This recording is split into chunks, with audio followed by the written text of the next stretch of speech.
본문의 말씀을 중심으로 일어나 아버지께로 가리라, 일어나 아버지께로 가리라 라는 제목으로 하나님 말씀을 증거하도록 하겠습니다.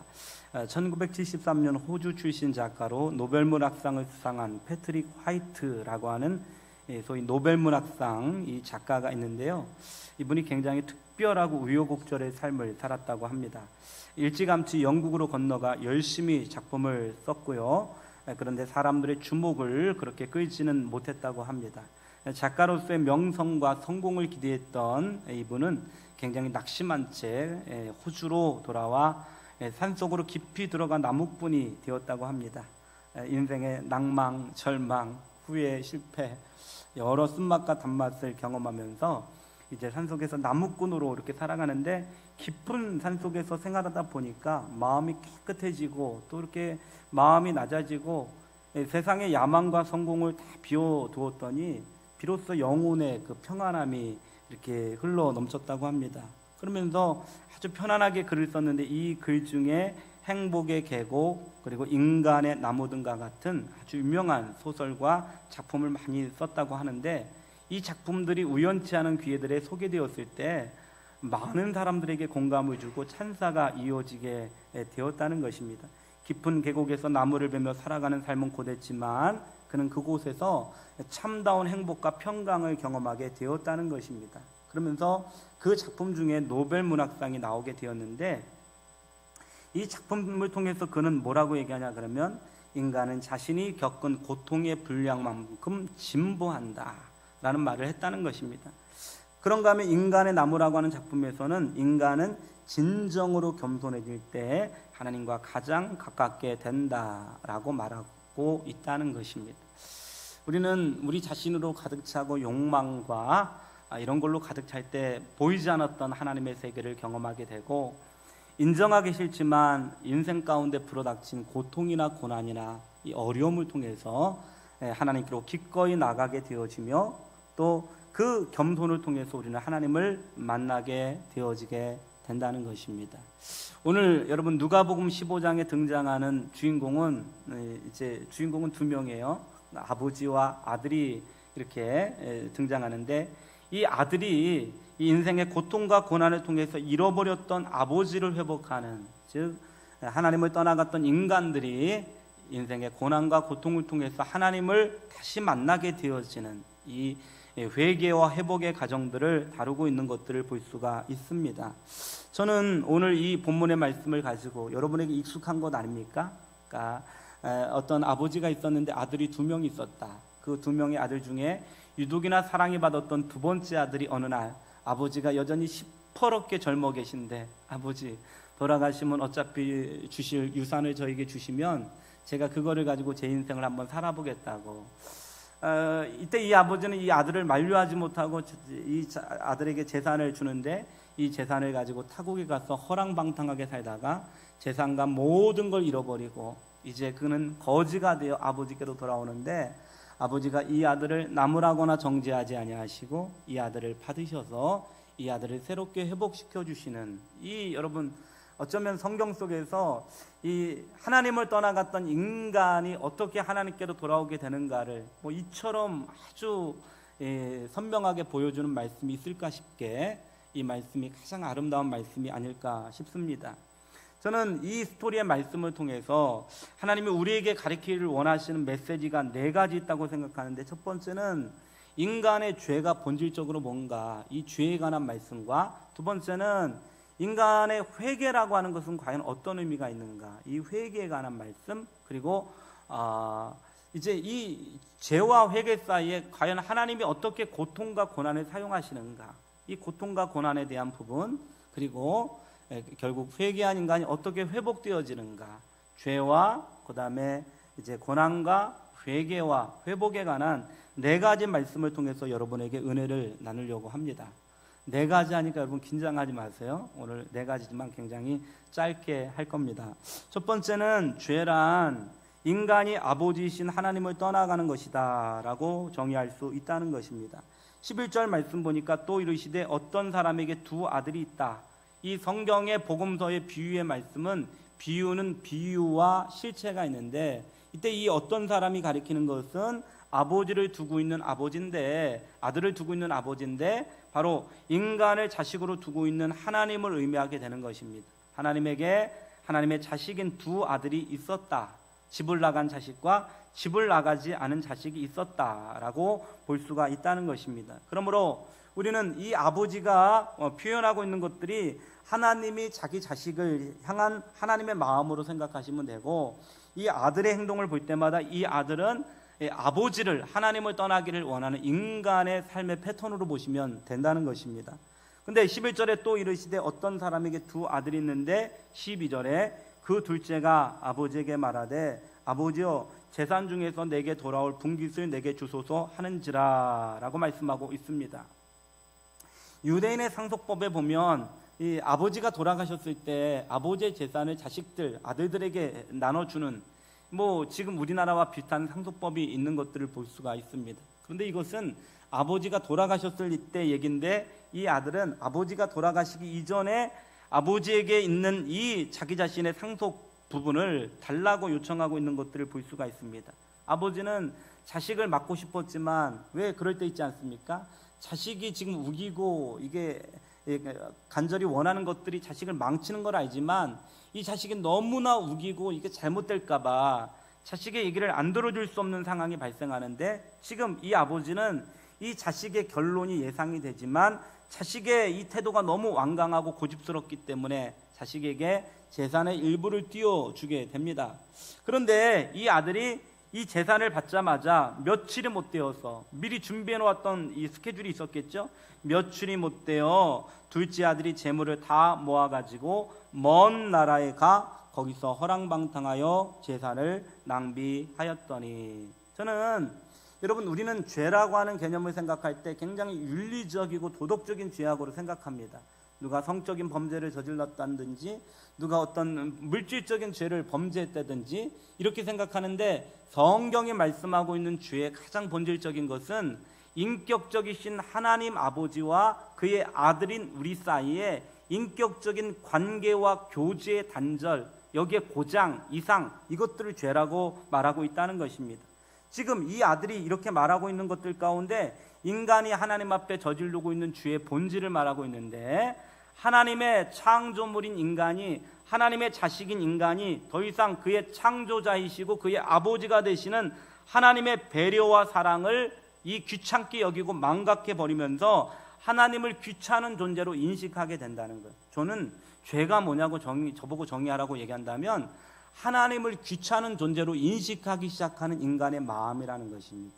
하나님이 우리를 위해서 베풀었던 사랑과 은혜와 배려는 다 잃어버리고 하나님을 마치 소방관이 되어서 내 인생에 불을 끄거나 경찰관이 되어서 사사건건 내 인생을 간섭하거나 등과 같은 하나님을 귀찮은 존재로 인식하게 된다는 것입니다. 이 아버지는 어려서 여러분 이 자식을 사랑으로 키웠겠죠. 그런데 어느 날 아버지가 이 자식 보고, 야, 너 이렇게 길을 걸어갈 땐 뛰는 거 아니다, 큰 소리 내는 거 아니다, 사람들에게 인사 잘하는 거다, 책 읽는 거다, 일찍 자야 된다, 많이 먹어야 된다. 저도 여러분 집에서 자식을 키우다 보니까 이 잔소리를 그대로 하고 있어요. 일찍 자야 된다, 일찍 와야 된다, 인사 잘해야 된다. 이거 하는데 이 잔소리가 저도 옛날에 되게 듣기 싫어했었어요. 근데 이 아버지의 사랑과 아버지의 이 배려와 이 모든 것들이 어느 순간부터 막 귀찮은 거예요. 말 좀 안 했으면 좋겠어요. 여러분, 자식들이 어느 순간부터 그래요. 야, 엄마 안 놀러가? 아빠 안 놀러가? 어디 가고 싶어요? 이러던 자식이 어느 순간부터는 야, 우리 어디 좀 갈래? 그랬더니 싫어요. 막 이렇게 얘기해요. 왜냐 그러면 우리끼리 있는 시간이 좋다는 것입니다. 마음껏 게임하고 마음껏 놀고 자고 싶을 때 자고 일어나고 싶을 때 일어나게 되어지는 부모의 이 사랑과 배려가 어느 순간부터 내 인생에 거룩한 부담이 아닌 귀찮은 어떤 잔소리로 느껴지기 시작하는 이 타이밍이 있는데, 이 아들이 여러분 이 아버지를 그렇게 인식하기 시작하게 되었다는 것입니다. 그런가 하면서 이 아버지에게 감히 여러분 자기 자신의 재산의 분깃을 요구합니다. 내 몫을 달라고 한다는 것입니다. 저는 인간의 타락 중에서 가장 중요한 타락 중에 하나가 내가 갖고 있는 것들이 내 거인 줄 안다는 거예요. 내 목숨, 내 시간, 내 인생, 나의 길, 이렇게 생각한다는 것입니다. 이게 인간의 오만이고 착각인데, 우리가 종종 자식들이 우리에게 뭔가를 요구할 때 저 이런 얘기 많이 들었어요. 아빠 500원만 1000원만. 제가 옛날에 우리 아버지에게 그렇게 물어보면 아버지가 빙그레 웃으시면서 저에게 그랬어요. 네가 나한테 맡겨놨냐? 맡겨놨어? 우리 게 아닌데 마치 우리 것인 것처럼 여러분 맨날 달래는 거예요. 똑같이 어저께 우리 큰아들이 저보고 아빠 원고지 사기 5,000원만 주세요. 야 무슨 원고지가 5,000원이나 해. 여러분 저희 때는 200원인가 막 그랬거든요. 5,000원이래 그랬어. 무슨 5,000원, 너 이거 원고지 떼어먹는 거 아니야? 나 옛날에 많이 써먹던 수법인데. 우리 막내 아들은 맨날 샤프심 산대요. 지가 공부를 얼마나 하길래 샤프심이 여러분 이틀에 한 번씩 없어져요? 너 혹시 사법고시 준비하니? 그랬는데 맨날 샤프심. 애들은 맡겨놓은 것처럼 여러분 항상 요구하는 것들을 볼 수가 있습니다. 이게 자식의 마음인데, 여러분 생명도 우리의 은사도 우리 인생도 우리 것이 아닌데 우리는 우리 것이라고 생각한다는 것입니다. 이게 인간의 타락한 마음이 아닌가, 그렇게 생각하면서 이제 아버지가 재산을 주었더니 아버지의 나라를 떠나 타국으로 가는데, 달라스 월라드가 얘기한 것처럼 여러분 이 나라라고 하는 것은 뭐냐 그러면, 나라, 우리가 하나님의 나라와 자기 자신의 나라가 있는데, 이 나라가 의미하는 것은 어떤 경계가 아니고 의지가 작용하는 곳이 나라라는 것입니다. 내 마음이 하나님의 나라일까요? 주님이 통치하신다면 주님의 나라가 되겠지만 여기 내가 통치한다면 나의 나라가 된다는 거예요. 그러니까 이 먼 나라가 의미하는 바는 뭐냐 그러면, 아버지의 말씀과 아버지의 통제와 아버지의 간섭이 더 이상 미치지 않는 나라를 이 먼 나라라고 그런다는 거예요. 인간은 하나님의 나라를 떠나는 거예요. 하나님의 말씀, 하나님의 통치, 성령의 간섭, 이런 거를 떠나서 내가 살고 싶은, 내가 스케줄을 짜고 내가 가고 싶은 길을 걸어가고 나의 야망과 욕망이 여러분 화려해질 수 있는 나의 나라를 만들고 싶은 이 마음이 있다는 거예요. 이번에 미국 공화당 대선 후보 도널드 트럼프인가요? 이분이 하는 얘기가 뭐냐면, 이분의 인생의 꿈이 뭐냐 그러면 제국을 세우는 것이 인생의 꿈이라는 거예요. 제국. 그러니까 이 사람의 마음속에는 자기가 자기 제국을 세우고 싶은 마음이 있었다는 것입니다. 인간 안에 이런 마음이 있다는 것입니다. 그러면서 여러분 그가 이제 이 먼 나라로 가서 했던 삶이 뭐냐 그러면 허랑방탕한 삶이었다는 거예요. 여러 가지 거를 했겠죠. 음주, 가무, 술 마시고 춤추고 노래하고, 술 마시고 노래하고 춤을 춰봐도, 이런 노래 여러분 많이 불러보지 않았습니까? 안 불러보셨어요? 고래사냥이라는 노래인데요. 이런 거 많이 불러봤어요. 그러니까 우리 안에는 그런 삶들을 살고 싶은 마음이 있다는 것입니다. 우리가 부산 해운대에 가서, 동해안에 가서, 또는 저쪽 이렇게 동남아시아에 가서 아무도 나를 보지 않는 상태 가운데 나에게 충분한 돈과 여러분 그런 것들이 보장될 수 있다고 한다면 나의 욕망을 마음껏 살고 싶었던 이 허랑방탕함의 마음이 있다는 것입니다. 저는 2주째 이런 얘기 하시지만 막 놀라고 놀랬던 것이, 이건희 회장이 삼성동에 자택을 150억인가 지었다고 하지 않습니까? 그런데 이 집을 지어서 뭐 했나 봤더니, 원래 자택이 있는데 이 삼성도 여기 이거를 지어놓고 여기서 여러분 이상한 짓들을 할 수 있도록 만든 게 이 삼성동 이 집이 아니겠습니까? 결국 봤더니 그 삼성이 돈을 모아가지고 뭐 했나 봤더니 에버랜드에 이상한 창고 만들어 놓고 거기다가 미술품 같은 거 다 사 모아가지고, 미술품에는 이게 세금 추적 같은 게 안 되니까 이거를 통해서 불법으로 상속재산을 갖다 상속하게 되어지는. 물론 원래 이병철 회장의 여러분 사원은 뭐냐 그러면 위국 범인이에요. 나라를 위하고 백성들을 보살피는 거, 이게 삼성의 사업 모토예요. 그러나 결과론적으로 보면 물론 삼성이 우리 사회에 미친 영향력이 있지만 미술품 같은 걸 수천억, 수조 원을 갖다 불법으로 여러분 재산을 상속하고, 그 회장이 결국은 했던 일이 뭐냐 그러면 이상한 아방궁 같은 거 만들어 놓고 성적으로 범죄하게 되어지는, 그 나이가 많으면서도. 그런데 이게 과연 이건희 혼자의 문제겠냐는 거예요. 결국 우리가 인생을 살아갔을 때 돈을 벌고 출세하고 성공하고 뭔가 이런 여러분 배우 속에서 우리가 인생을 허랑방탕하게 살고 싶은 마음이 있지 않겠냐는 거예요. 이런 욕망과 야망과 이런 여러분 잔재들이 우리 마음속에 여전히 남아 있다는 것입니다. 우리가 하나님을 싫어하는 이유가 뭐예요? 부모님을 싫어하는 이유가 뭐예요? 내 마음껏 내 인생을 살고 싶다라고 하는 이 마음이 있지 않겠습니까? 허랑방탕하는데 결과는 모든 걸 낭비했다는 거예요. 여러분, 여기 이 낭비라고 하는 이 단어에 한번 동그라미를 쳐보세요. 재산을 낭비하더니, 근데 이 낭비가 이 재산만 낭비했냐는 거예요. 시간을 낭비하고 열정을 낭비하고 하나님의 기대와 인생이라고 하는 가능성을 낭비했다는 것입니다. 누군가 그래요. 인생에서 가장 중요한 건 시간이다. 왜냐 그러면 시간이 인생을 만들기 때문에 그렇다. 살아가는 건 자유지만 여러분, 살면 살수록 가장 아쉬운 건 뭐냐 그러면 내가 내 인생을 낭비했다라고 하는 것이 참 아쉬운 거예요. 내가 그깟 일에 그깟 정욕에 내 인생을 낭비하고 지금 얼마 남지 않은 나의 인생에 남아있음을 볼 때 이게 안타까운 것 아니겠습니까? 하나님이 우리에게 기대가 얼마나 많았어요. 인생이라고 하는 하얀 도화지에 얼마나 많은 것들이 있어요. 제가 우리 자녀들에게 그래요. 가끔씩, 얘들아, 사랑하는 건 너네 인생의 자유인데 인생은 한 장의 도화지와 같아. 도화지와 같은데 한 시간이 지나고 나면 어떤 이들은 낙서만 하다만 아이도 있고, 어떤 이는 그리다만 스케치만 있는 애도 있지만, 어떤 이는 한 시간의 미술 시간이 끝나고 나면 너무나 아름다운 그림이 그려있는 그런 시간을 보내는 이도 있단다. 인생이라고 하는 시간은 한정되어 있는데 살고 나면 어떤 그림으로 이 도화지가 나머져 있는지는 철저히 너의 책임이 된단다. 이 얘기를 해요. 우리 딸내미는 박보서 얘기해요. 뭐 소설을 쓴다 그래서, 야, 삶이란 원고지 한 장과 같아. 원고지 어떤 애들은 욕을 쓸 수 있어요. 나쁜 놈, 나쁜 놈, 나쁜 놈, 나쁜 놈. 어떤 이들은 막 낙서를 쓸 수 있어요. 어떤 이들은 핸드폰 번호 같은 거 할 수 있어요. 그러나 어떤 사람은 거기에 아름다운 시를 짓잖아요. 하늘을 우러러 한 점 부끄러움이 없기를, 잎새 이는 바람에도 나는 괴로워했다. 별을 노래하는 마음으로 모든 죽어가는 것들을 사랑해야지. 그 다음은 여러분 해보세요. 시작. 저는 우리 예수랑교회 수준이 이런 줄 몰랐습니다.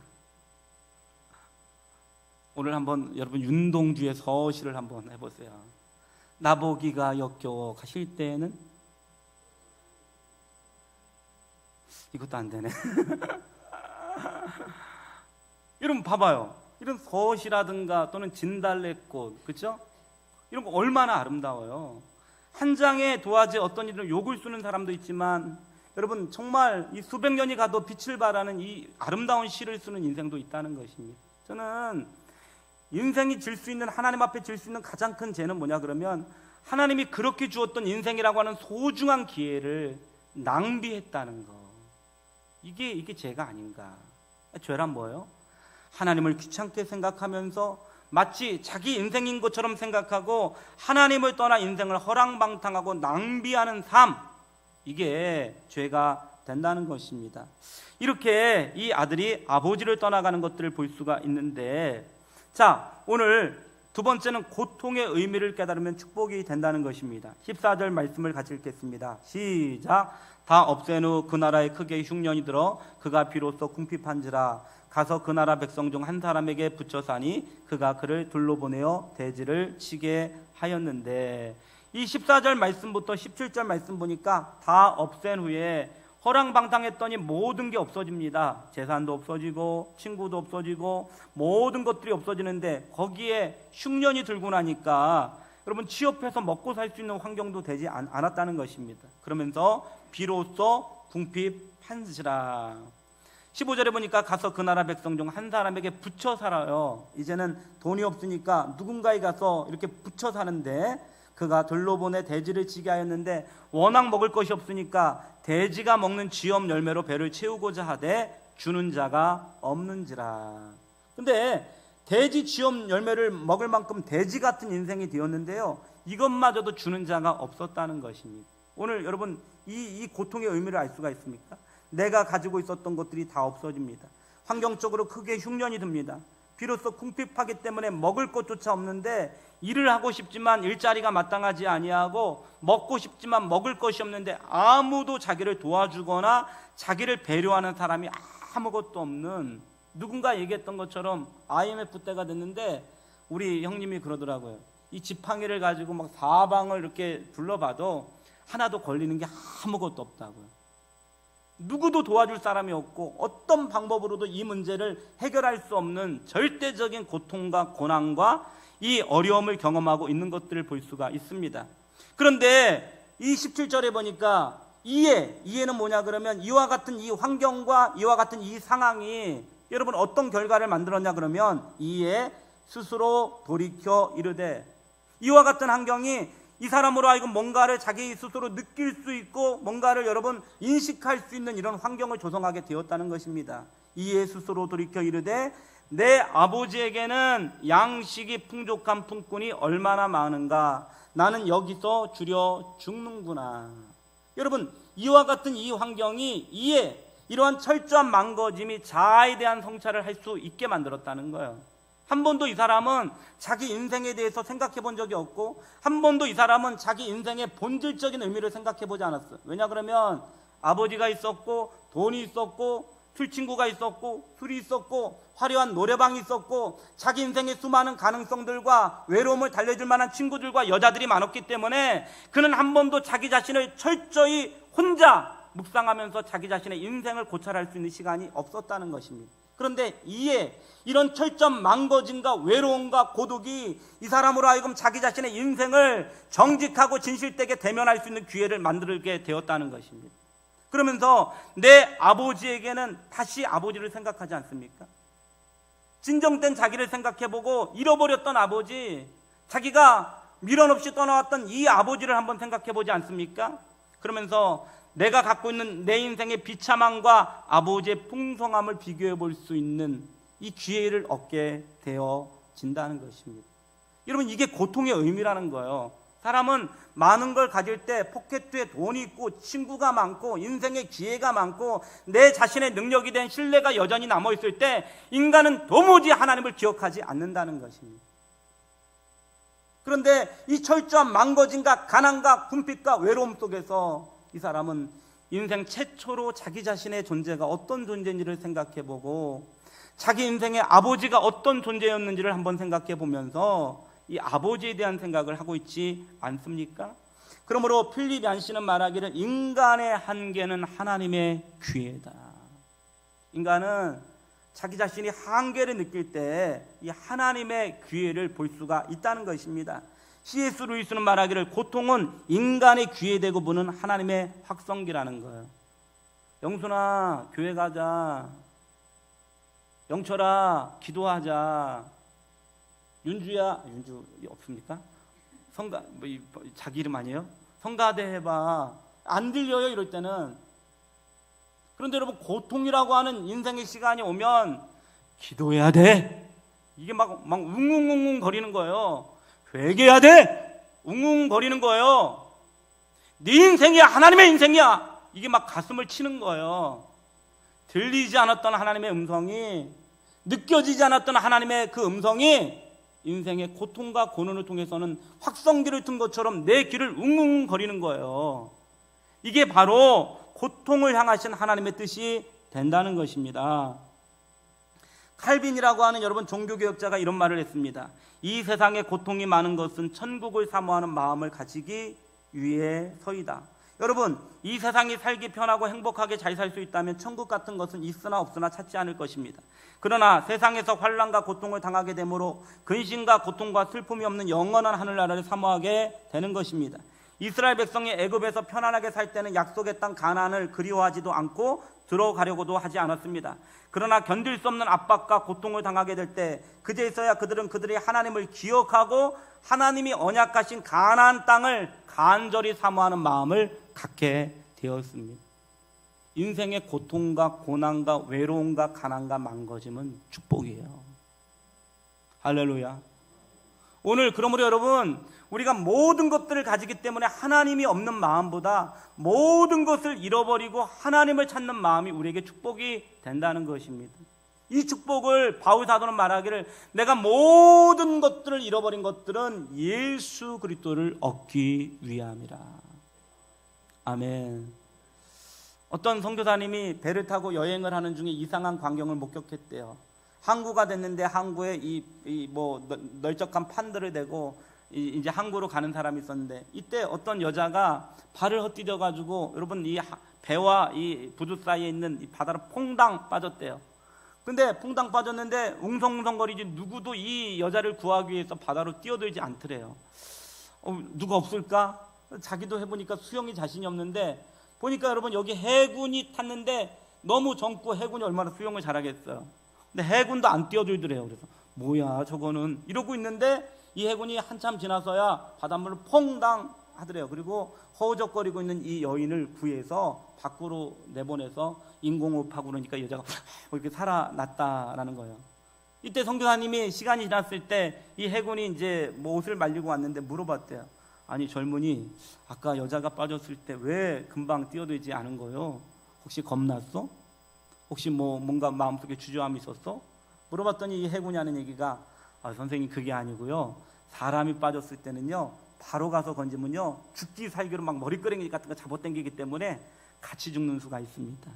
저희는 교육을 받을 때 누군가 물에 빠지면 그때는 가만히 놔뒀다가 완전히 기진맥진해가지고 의식이 거의 없을 때, 그때 가서 끌어내야 힘이 쭉 빠져서 물에서 건져낼 수 있지, 중간에 섣불리 건드렸다가는 그도 죽고 나도 죽는다고 배웠습니다.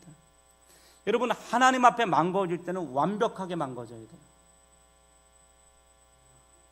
나보기가 역겨워 가실 때는 사뿐히 줄여밟고 가시옵소서, 이게 아니고 완전히 줄여밟고 가셔야 돼요. 완전한 망가짐, 내 자신에 대한 신뢰와 존재가 여러분 완전히 없어질 때, 우리가 인생의 모든 힘이 빠졌을 때, 그때서야 하나님은 우리를 건지실 수 있게 된다는 것입니다. 이 아들은 재산을 잃어버리고 친구를 잃어버리고 인생의 기회와 가능성과 모든 것들을 잃어버렸을 때, 여러분 하나님 아버지를 생각할 수 있는 은혜가 있게 되었다는 것입니다. 이게 바로 고통의 의미이고 고통의 축복인데, 세 번째는 회개는 아버지를 생각하고 아버지께로 돌아가는 것입니다. 18절의 말씀을 같이 읽겠습니다. 시작. 내가 일어나 아버지께 가서 이르기를, 아버지 내가 하늘과 아버지께 죄를 지었사오니. 자, 18절에 보니까 내가 일어나 아버지께 가서 이르기를, 아버지 내가 하늘과 아버지께 죄를 지었사오니, 마음속에 생각하는 거죠. 17절에 보니까 이에 스스로 돌이켜 마음속에 각성 가운데, 야 내가 이러면 안 되겠다, 이제 일어나서 아버지께 가서 죄를 고백하고, 그런가 하면 내가 아버지 아들이 아니어도 좋으니까 나를 종으로라도 삼아달라고 아버지께 간청해 보아야 되겠다, 이 마음속에 겸손한 마음이 드는 것입니다. 옛날에는 아버지 돈 좀 주세요 마땅한 권리인 것처럼, 여러분 이거 있는데 그 다음부터는 뭐예요? 이 아버지께 내가 가서 내 죄를 고백하고 아버지 받아달라고 이렇게 얘기해야 되겠구나, 이렇게 자기 자신의 죄를 인정하고 죄를 애통하는 마음이 있는데, 여러분 28절에 이런 마음을 먹었을 뿐만 아니라 20절 말씀을 같이 읽겠습니다. 시작. 이에 일어나서 아버지께로 돌아가니라. 아직도 거리가 먼데 아버지가 그를 보고 추근히 여겨 달려가 목을 안고 입을 맞춘 21절. 아들이 이르되 아버지 내가 하늘과 아버지께 죄를 지었사오니 지금부터는 아버지의 아들이라 일컬음을 감당하지 못하겠나이다 하니. 여러분 회개는요, 이게 아주 보편적으로 얘기해 보면 마음으로 돌이키는 걸 의미해요. 마음으로 나의 비참함과 아버지의 크신 사랑과 내 인생의 과거의 헛됨과 연약함과 이 비참함을 고백하면서, 이게 마음으로 먹을 뿐만 아니라 어떻게 해야 돼요? 이 사람은 실제로 일어나서 아버지께로 가고 있지 않습니까? 아멘. 회개는 마음을 먹는 것이다. 그런데 회개는 마음을 행동으로 옮기는 것이다. 한번 따라해 보실까요? 회개는 마음을 고쳐먹는 것이다. 회개는 몸으로 움직이는 것이다. 이게 진정한 회개가 된다는 거예요.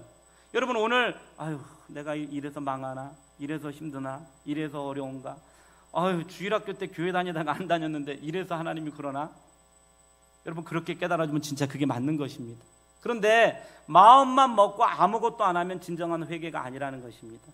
내가 아버지께로 돌아가야 되겠구나, 내가 예배로 돌아가야 되겠구나, 내가 하나님께로 돌아가야 되겠구나, 이 마음을 먹는 것입니다. 진실한 회개는 마음으로만 생각하는 것이 아니라 행동으로 옮기는 것인데, 이 행동으로 옮기고 21절에 보니까 아들이 자기 죄를 고백하잖아요. 아들이 이르되 아버지, 내가 하늘과 아버지께 죄를 지었사오니 지금부터는 아버지의 아들이라 일컬음을 감당하지 못하겠나이다. 여러분, 회개는 간단한 거예요. 우리가 삶을 살다가 보면 하나님 아버지와 관계가 좋을 때도 있지만 하나님 아버지를 떠나갈 때가 많이 있습니다. 저는 중학교 때 예수 믿고 교회 주일 성수를 최장기로 안 해본 게 4주를 안 해봤습니다. 4주를 안 해보니까요, 한 1, 2주 때는 불안하다가 한 4주 되니까 지낼만 하더라고요. 여기 또 아멘 하시는 분이 계십니다. 근데 그때부터 여러분, 뭔가 마음속에 평강이 없고, 저는 그랬어요. 마음속에 평강이 없고 인생이 참 이상하고 정말 되는 일이 없고 막 이런 것들을 느끼겠더라고요. 근데 어떤 이들은 수년, 수십 년 주님을 떠나갔던 이 경우가 있었다는 것입니다. 그런데 방법은 간단한 거예요. 아, 내가 아버지께로 돌아가야 되겠구나. 그리고 와서 한마디 하는 거예요. 따라해보세요. 아버지, 제가 잘못했습니다. 할렐루야. 이 얘기하면 끝이 된다는 것입니다. 호세아 6장 1절에 보니까 오라, 우리가 여호와께로 돌아가자. 여호와께서 우리를 찢으셨으나 도로 낫게 하실 것이요 우리를 치셨으나 싸매어 주실 것임이라.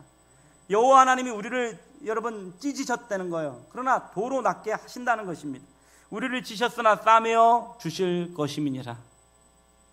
병 주고 약 주고가, 저는 이게 무슨 얘기인가 했더니요, 병 주고 약 주고는 부모가 자식에게 하는 게 병 주고 약 주고더라고요. 하도 여러분 말을 안 듣고 화를 나게 만들어가지고 이 자식을 여러분 이 맴매를 때렸습니다. 맴매 때렸더니 이게 부었어요. 붙자마자 제가 뭐를 때리자마자 뭐를 찾았는지 아십니까? 후시딘을 찾았습니다. 후시딘. 그리고 후시딘을 막 발라주는 거예요. 부모는 때리는 것도 사랑인데 때리고 나서 얼마나 마음이 아픈지 모릅니다. 하나님은 우리를 때리시긴 때리시고 어려움에 처하긴 처하게 하시지만 우리를 사랑하시고 도로 싸매어 주시고 낫게 하여 주시기를 원하신다는 것입니다. 요한일서 1장 8절로 9절에 보니까 만일 우리가 죄가 없다고 말하면 스스로 속이고 또 진리가 우리 속에 있지 아니할 것이요 만일 우리가 우리 죄를 자백하면 그는 미쁘시고 의로우사 우리 죄를 사하시며 우리를 모든 불의에서 깨끗게 하실 것이요. 아멘. 여러분, 우리가 죄를 지었을 때 하나님, 제가 하나님을 귀찮게 여겼습니다. 제 인생이 제 거인 줄 알았습니다. 제가 만든 나라에서 제 마음대로 살고 싶었습니다. 결국은 허랑방탕하면서 인생과 시간과 귀한 재능을 낭비하였습니다. 이제 두 손 들고 오오니 아버지, 나를 용서하여 주옵소서. 이렇게 고백하면 하나님은 우리의 모든 죄를 용서해 주실 줄로 믿습니다. 그러므로 이 기독교는 회개해야 회복되는 존재가 된다는 것입니다.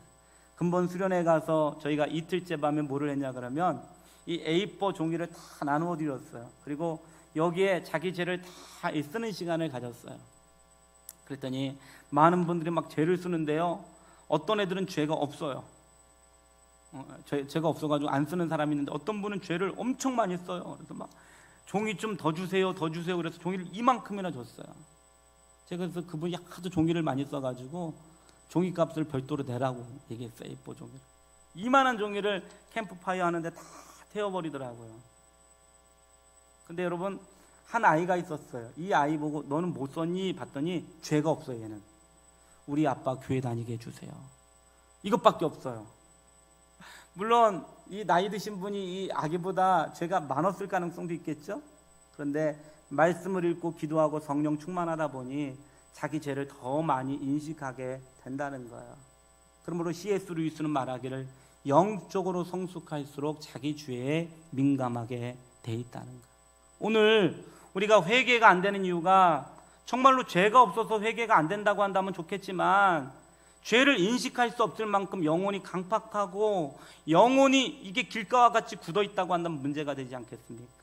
그런데 우리의 죄를 인정하고 애통하고 우리의 죄를 하나님께 나가서 자복하면서 다윗이 그랬던 것처럼 주님, 제 안에 정한 마음을 창조하시고 정직한 영을 새롭게 하여 주시며 저에게 구원의 감격과 자원하는 마음과 성령의 능력을 회복하여 주시옵소서. 이런 회개가 있어야 된다고요. 회개하고 미안합니다, 잘못했습니다 막 했더니 마지막 날 여러분 아침 집회하는데 막 성령이 막 역사하시더라고요. 따라해보세요. 온전히 회개하면 은혜가 회복된다. 믿으시죠? 저는 그거라고 봐요. 예수랑의 온 성도가 온전히 회개했더니 거기 여러분 은혜가 임하고 회개가 임하고 하나님의 축복이 임했다는 거예요. 막 하나님께 울었어요. 모든 교인들이 막 울고 같이 기도해주고 회개하고 그랬더니 여러분 거기 뭐가 임했는지 알아요? 힐링이 임했어요. 기독교는 그냥 웃는 종교가 아니에요. 먹을 게 많아서 사람들이 좋아서 물이 좋아서 그렇게 웃는 거는 진정한 힐링이 아니에요. 진정한 힐링은 진실로 하나님 앞에 울고 나서 하나님이 주시는 웃음, 이게 진정한 힐링이 된다는 거예요. 이렇게 한번 고백해 보실까요? 기독교는 울고 나서야 웃는 종교이다. 믿으시죠? 회개하고 나서야 진정한 회복이 있는 종교가 기독교가 된다는 것입니다. 이게 회개인데, 자, 회개가 회복이 되는 것은 주님의 사랑과 용서 때문이라는 것입니다. 20절 말씀을 같이 읽겠습니다. 시작. 이에 일어나서 아버지께로 돌아가니라. 아직도 거리가 먼데 아버지가 그를 보고 추근히 여겨 달려가 목을 안고 입을 맞추니. 이 아들이 아버지께로 돌아온 것도 돌아왔었는데 문제는 뭐냐 그러면 우리는 이 본문을 읽을 때마다 이 아들이 참 우여곡절 끝에 아버지께 돌아왔다, 막 결심이 대단하다, 얘가 결단이 대단하다, 막 용기가 대단하다, 이게 돌아온 탕자의 비유라고 하는 타이틀로 성경에 쓰여 있는데요, 이거는 돌아온 탕자 비유가 타이틀이 되면 안 되는 거예요. 기다리시는 아버지, 이게 이 본문의 여러분 주제예요. 아들은 지가 힘들고 지가 어렵고 지가 고통스럽고 지가 필요했으니까 아버지를 생각하고 아버지께 돌아왔던 것 아닙니까? 마지막까지도 이기적인 선택, 사실은 회개도 이기적인 선택이죠. 회개도 회개 안 하면 내가 죽게 생겼으니까 돌아오는 거잖아요. 그런데 이 아버지는 뭐예요? 이 아들이 태어난 그 순간부터 이 아들의 모든 지금 이 시간까지 이 아들을 기다리고 있는 것 아닙니까? 아멘. 저는 그러면 이 성경 말씀의 주제를 바꿔야 된다 봐요. 기다리고 있었던 아버지 아닙니까? 기다리고 있으니까 멀리 있는데 아들을 알아보잖아요. 그러니까 이 아버지는 우연히 아들을 알아본 것이 아니고 계속 기다리고 있었다는 것입니다. 멀리 상거가 있는데 아들을 알아보고, 이 아버지가 어떻게 해요? 거리가 먼데 그를 보았잖아요. 이 아들을 먼저 누가 봤어요? 아버지가 보았잖아요. 추근히 여겼잖아요. 이 아버지가 어떻게 해요? 아들이 아버지께 달려온 거예요? 아니잖아요. 아버지가 아들께 달려가잖아요. 지금 아버지가 아들에게 달려가요. 그리고 아버지가 아들의 목을 안어요. 아버지가 아들의 입을 맞추어요. 여러분, 회개는 내가 할 수 있는 건 뭐냐 그러면 아주 지극히 소극적인 거예요. 야, 살기 힘들구나, 아버지 떠났더니 인생이 망가졌구나, 아버지께로 가야 되겠구나. 그리고 겨우 한마디 하는 거예요. 아버지, 내가 하늘과 아버지께 죄를 얻었어요. 그러면 나머지는 아버지가 하시는 거예요. 할렐루야. 나 같은 죄인을 바라봐 주시고 추근히 여겨주시고 달려가시고 목을 안고 입을 맞추어 주잖아요. 우리의 죄를 지적하거나 우리를 구사리 주거나 구박하거나 그러지 아니하고 이 자식을 안아주지 않습니까? 이게 아버지의 사랑이에요. 저는 지난주에 회개 5단계를 얘기하면서 여러분에게 좀 기계적으로 얘기했어요. 회개는 죄를 인정하는 것입니다. 애통하는 것입니다. 자복하는 것입니다.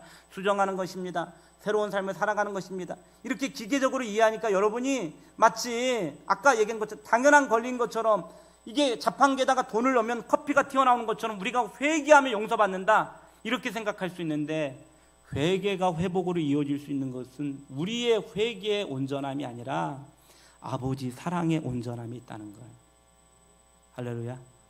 용서해 주시기 때문에 회개가 되는 거지, 회개가 설득력이 있거나 이게 논리적이기 때문에 회개가 되는 것은 아니라는 거예요. 우리를 받아주시고 품어주시고 우리를 감싸 안아 주신다는 거예요. 여러분, 제가 말씀드릴 수 있어요. 아무리 성령 충만하고 아무리 은혜를 받았어도 인간은 범죄하게 돼 있어요. 그때마다 여러분, 이 아버지와 아들의 만남을 기억할 수 있게 되시기를 주님의 이름으로 축원합니다. 아버지께 돌아가는 거예요. 그러면 우리를 안아주시고 받아주시게 될 줄로 믿습니다. 로마서 8장 32절로 35절에 보니까 자기 아들을 아끼지 아니하시고 우리 모든 사람을 위하여 내주시니가 어찌 그 아들과 함께 모든 것을 우리에게 주시지 아니하겠느냐. 누가 능히 하나님께서 택하신 자들을 고발하리요. 의롭다 하신 이는 하나님이시니 누가 정죄하리요. 죽으실 뿐 아니라 다시 살아나신 이는 그리스도 예수시니 그는 하나님 우편에 앉아 계신 자요 우리를 위하여 간구하시는 자시니라. 누가 우리를 그리스도의 사랑에서 끊으리요. 환난이나 공고나 박해나 기근이나 적신이나 위험이나 칼이랴. 여러분, 결코 주님과 우리의 사랑을 끊을 수가 없다는 거예요. 우리는 주님으로부터 벗어나 도망갈 수 있지만 주님은 끊임없이 우리를 추적하시고 우리를 포기하지 않는다는 말씀인 것입니다. 이때 이 아버지가 이 아들을 안을 뿐만 아니라 이 아들을 씻겨서 제일 좋은 옷을 입히고 깨끗한 의의 세마포를 입히고 손에 가락지를 끼움으로 잃어버렸던 이 상속권자의 권리, 이거는 제가 한번 여러분 말씀드린 바가 있죠. 이 회개함으로 아버지와 관계가 복원되지 않으면 기도에도 기도 응답이 없는 거예요. 예배 가운데 권세가 회복되지 아니하고 상속권자의 권세가 없어요. 믿으십니까? 여러분, 기도하는데도 옛날처럼 기도에 응답이 없거나 예배 간격이 없거나 아무것도 변화되지 않을 때 아버지와 온전한 관계가 회복된 일을 생각해 보아야 한다는 것입니다. 그리고 발에 신을 신김으로 인생의 방향을 새롭게 만들고 살찐 송아지를 잡아다가 잡으라 우리가 먹고 즐기자 말하면서 이 내 아들은 죽었다가 다시 살아났으며 내가 잃었다가 다시 얻어노라 하니 그들이 즐거워하더라. 그러므로 하나님이 이 잃어버렸던 아들 하나가 아버지께로 돌아오면, 집을 떠나갔던 자식이 아버지께로 돌아오면 그것만큼 기뻐하는 일이 없다는 것입니다. 아멘. 그러므로 주님이 그러잖아요. 한 영혼이 천하보다 귀하다고. 이번 수련회 여러 간증이 있었는데 우리 교회 성도님 한 분이 이제 주님께 아주 오래간만에 이렇게 돌아왔습니다. 돌아왔는데 수련회를 가게 됐는데 가시는 내내 막 은혜가 임하고 막 성령 충만하고 막 그랬어요. 담배도 끊으시고 막 이랬는데 담배 끊으신 분이 계세요. 박수 한번 하겠습니다.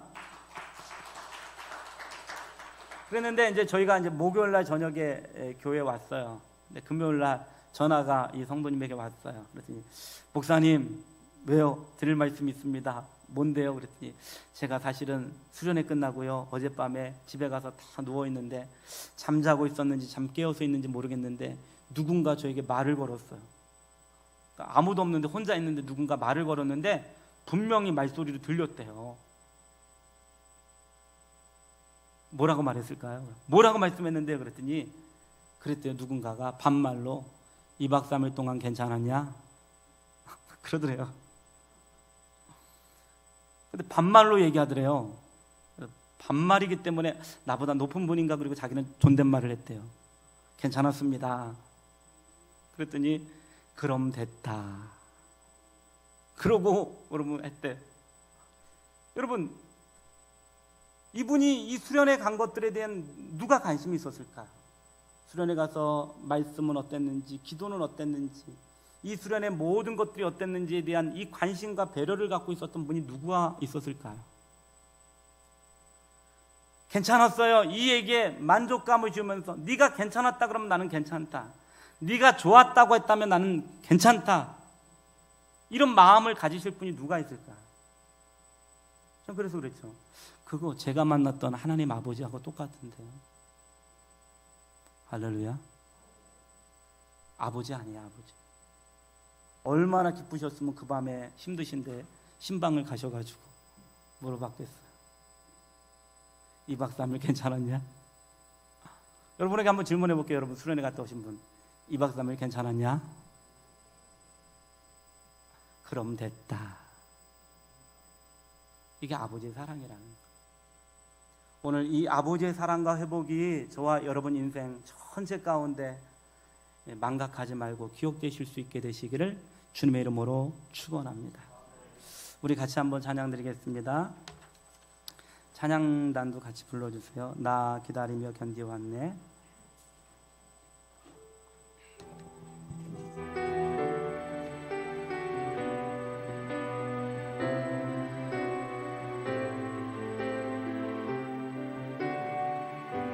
나 기다리며 견뎌왔네. 나 기다리며 견뎌왔네. 그저 기다리며 견뎌왔네. 헛된 소망 바라던 내게 있는 것 허전한 마음, 늘 곁에 계신 내 아버지, 그의 사랑을 잊고 있었네. 사랑 견뎌온 시간 모두 아시는 아버지만 그 사랑으로 만지시네. 내 맘 깊은 곳을 채우시네. 그는 모든 것 품은 나를 참으신 나의 아버지. 그 사랑으로 만족하네. 내 삶 주 계신 곳 머물게